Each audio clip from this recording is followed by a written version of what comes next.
Second is purposive और judgement sampling. अब नाम से जाहिर हो रहा है कि यहाँ पे हम जब अपनी पॉपुलेशन से सैंपल को लेते हैं तो हम एक पर्पस जहन में रख के अपने पार्टिसिपेंट को सेलेक्ट करते हैं। So this is a technique in which the sample is selected deliberately by the researcher.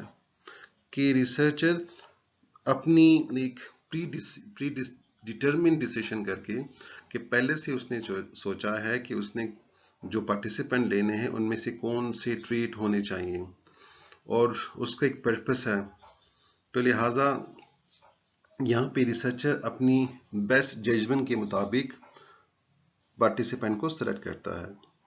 So as we can see that it's the selection of sample based on the judgment of the researcher, और इसलिए फिर हम इसको judgement sampling भी कहते हैं कि researcher अपना एक खुद फैसला बनाता है, डिसाइड करता है कि उसने अपने सैंपल में कौन से लोगों को लेना है और उन लोगों की कौन सी प्रॉपर्टीज या फीचर्स या ट्रेट्स होने चाहिए। So therefore the researcher has some predefined criteria or purpose for the research. So remember, there is a predefined criteria. It is used when a limited or specific category of people have the information required by the researcher. कि researcher जो भी research करना चाह रहा है तो उसकी information कुछ लोगों के पास है और बाकी लोगों के पास वो इंफॉर्मेशन नहीं है, या जो बाकी लोग हैं वो उस क्राइटेरिया पे पूरा उतरते नहीं हैं। तो जो भी लोग आपके क्राइटेरिया पे उतर रहे हैं वो कम है और इसलिए आपने उनको ढूंढना है, उनके पास जाना है।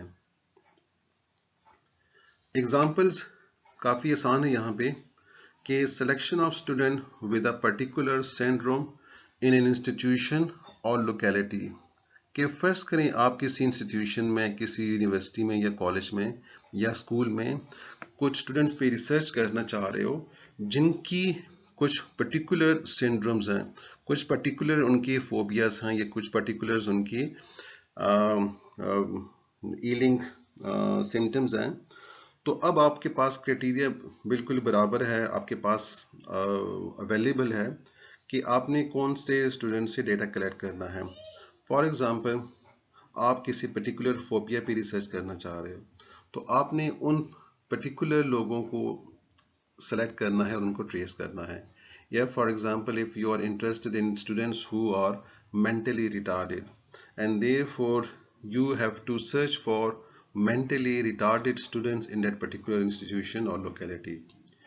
या अगर आप कोई रिसर्च करना चाह रहे हो कि effect of a drug on pregnancy and therefore the whole population is not of interest to you now, rather your criteria or judgment is the pregnancy, and therefore the researcher will select only those people who have pregnancy, and then the effect of drug will be determined on those people. So it ensures selection of the right people and the relevant cases in the sample. कि आपके पास जो भी sample है आप उसमें right जो आपके पास relevant लोग हैं या जो आपको एक्यूरेट इंफॉर्मेशन दे सकते हैं आपके पास वो यहाँ पे अवेलेबल है। तो इस मेथड में आपके पास वो तमाम सैंपल में लोग अवेलेबल होते हैं जो कि आपके क्राइटेरिया पे या जो प्री डिफाइंड पर्पस है उसके ऊपर पूरा उतरते हैं।